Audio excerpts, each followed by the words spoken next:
guys. Okay, I don't have any sandpaper, so I just ordered it from Sharpening for my conical disc sander. But I went ahead and measured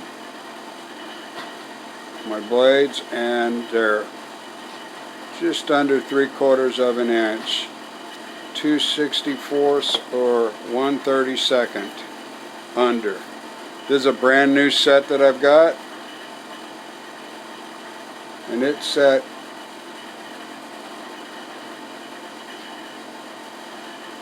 just at 3/4 of an inch. So I might be able to get one more sharpening on these. I'm not sure, but I got a new set, so what I'm going to do is just go ahead and put the new set in for now. I don't know what I did on the last video, but here's the sharpener, and put the blade back in.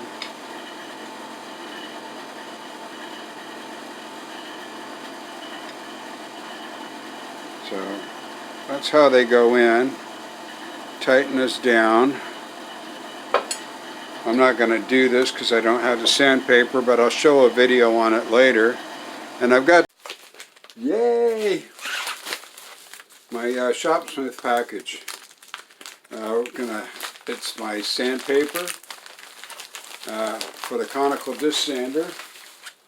And then also, in the video, I was talking to you about the size of the blades and reading your manual. So I said, you know what? I better go check, just so that I could tell you for sure on the size of the blades. And I couldn't find my manual. So, ordered from Sharpening. I got the manual. So we'll go ahead and I'll read my manual. So, oh man, they didn't punch three holes in it. It's just a Xerox copy. They don't do the regular manuals anymore. But this is really what I mostly wanted. This is for the conical disc. So we'll go ahead and get this on, and then we're going to go ahead and sharpen our blades. I'm not going to have, well, maybe I'll show you sharpening one pass through. Do you think you want it? I don't know. I'll decide on that, you know. But I'm going to go ahead and sharpen those old blades and put them in.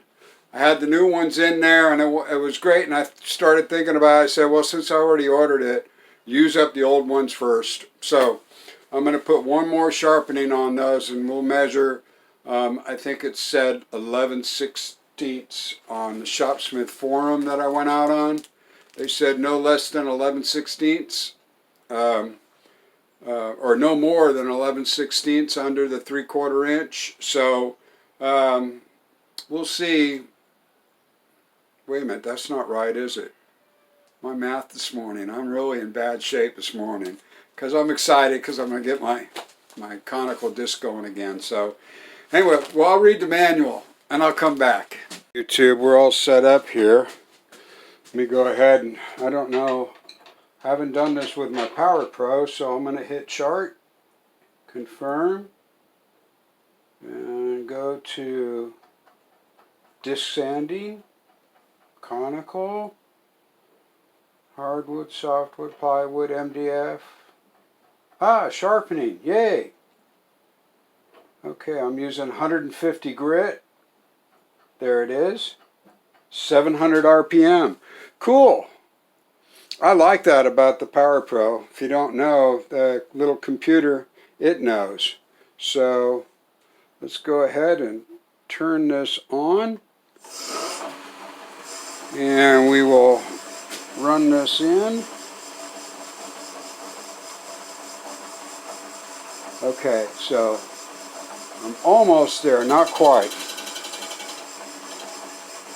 So I'm going to use my quill to move this, and I want it to just just start to, like right about there. There was a spark. I don't want to go any closer than that. Now I'm going to get me, they say to put the guard on and use a bunch of aluminum foil underneath here, but I'm just going to put this piece of plywood under to catch all the sparks so it doesn't hit my way tube. And we're going to make a pass. You only make one pass.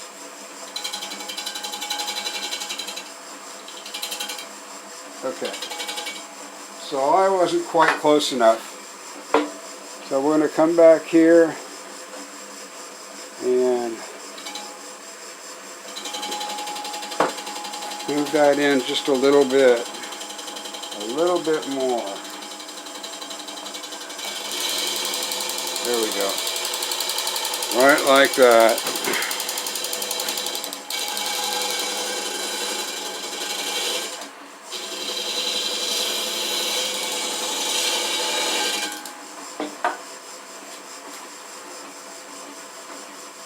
Missed one little spot. I'm going to run this one more time. I made one more pass. It's got all this black sandpaper on here, but let's go ahead and undo this.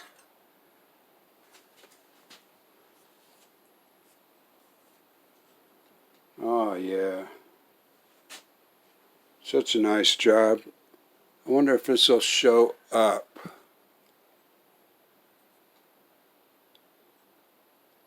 Nice and sharp. All my chips are gone. Does a good job. YouTube. Okay, we're going to go ahead and show you how I go about putting in my knives. So the first thing I do is I take my adjustment screws.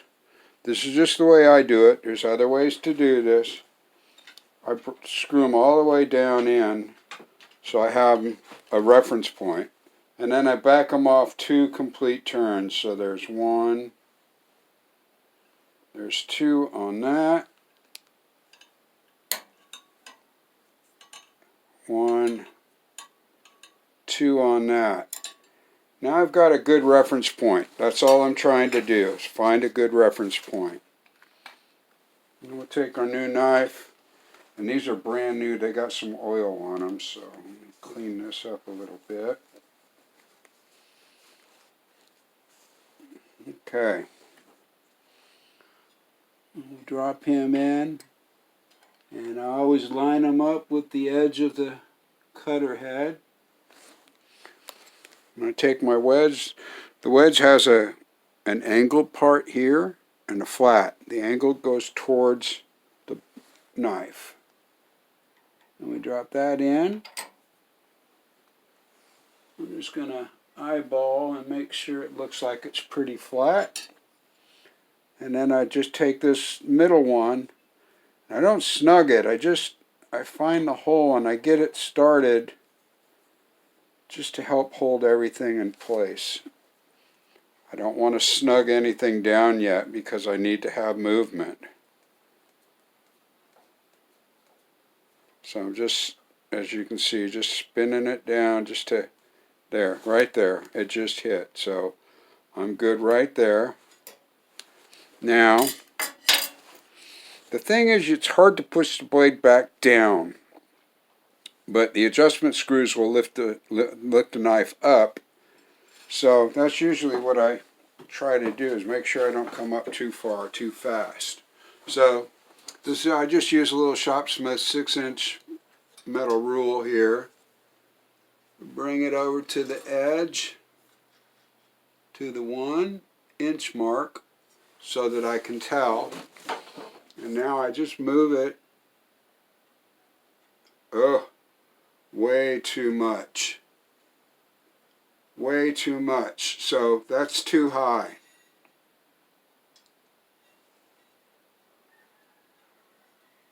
You want to go from 1/8 to 1/4 of an inch movement. So That tells me then that both of these adjustment screws are too high. Usually it's not. I may not have got that right, but this is just to show you. So I'm going to go in. That was about a quarter of a turn and about a quarter of a turn. And now pull this back out.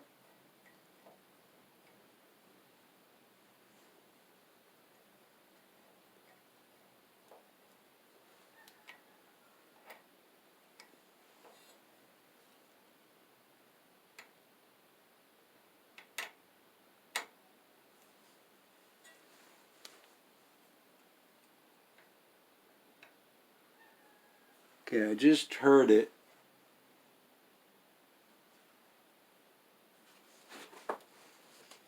I'm being really careful because this thing, these are sharp.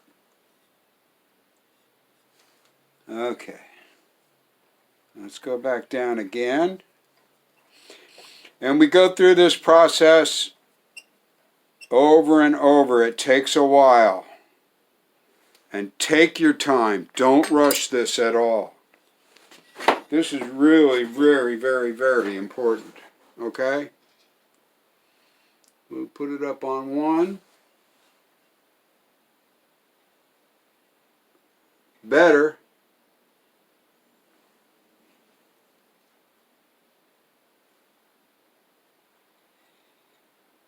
That's just over a quarter. So I got to come back down again. These threads on these screws are 1/32 of an inch per turn. And it's really, really touchy. So I go back and forth on this side and then this side.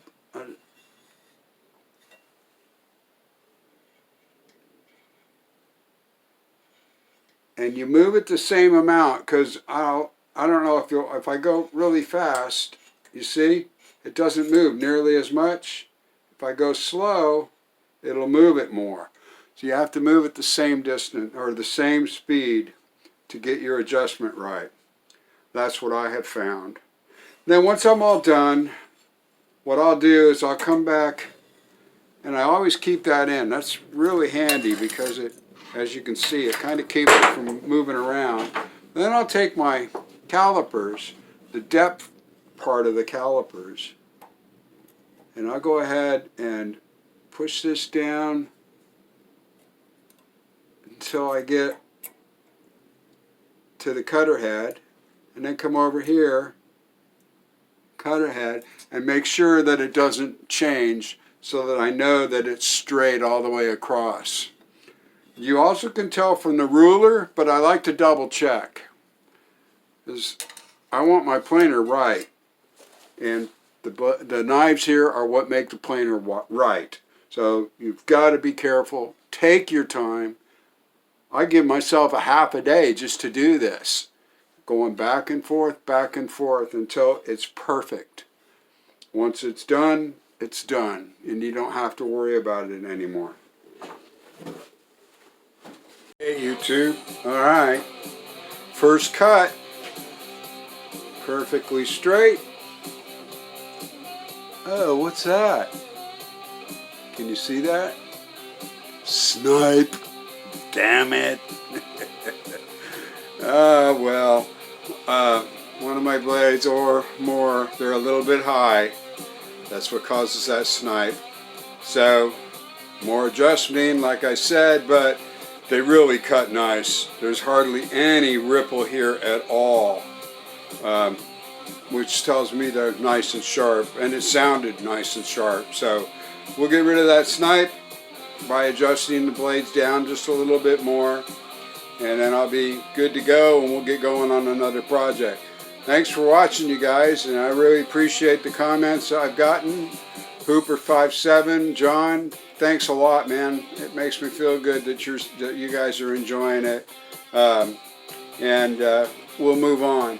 I got my manual. I'm going to read it tonight. Anyway, I went out on the Shopsmith forum. Good place to go to for information. They're pretty smart. Smarter than me. And 11/16 was the smallest that you can go with your knives for the jointer. So, you know, it starts at 3/4, goes down to 11/16. So I didn't see anything in the manual. I was kind of surprised, but then again, they want you to buy new knives. So the sharpening worked. Now the adjustment, and I knew I kind of went faster than normal because I was getting excited, because this is what I need to have for the project I'm working on right now, which we'll be showing you real soon, hopefully. It's walnut. Anyway, thanks again.